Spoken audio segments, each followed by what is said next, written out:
icra kılacak koşulumuz. Özümüz icatımıza nasıl? Toza boydan pul karız alma. Zamanəvi hazırki gündeki Toza boylar. ihtiyacına sebep şuna doğru geledi, zamanəvi muammalarına doğru geledi. Şunu bir doğru analiz kılıp, doğru kabul kılıp isteyizle hakikaten yürekte aytıp yürekten kuyulaşarak işletmemiz. Kemçilik yoksa huzur. Kemçilik hem yok hem masraf.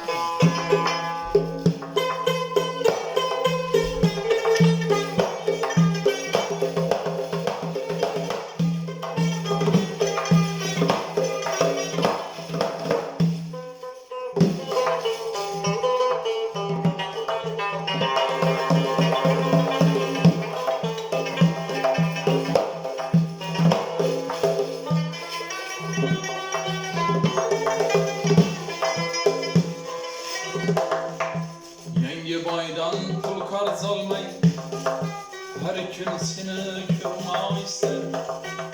Mağaza boydan pul karz almayın, her kimsini kırma ister.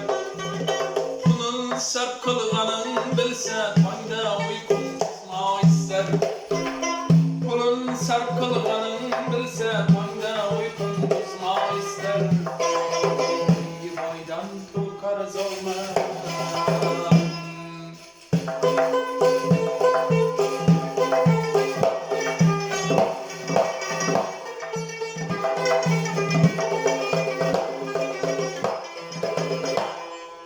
Her gün alar haberini, sürüştüren mal halini.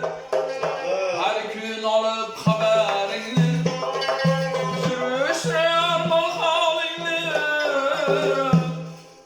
Bilip türüp ahvalini, bilip türüp ahvalini. Üstünden vurma ister.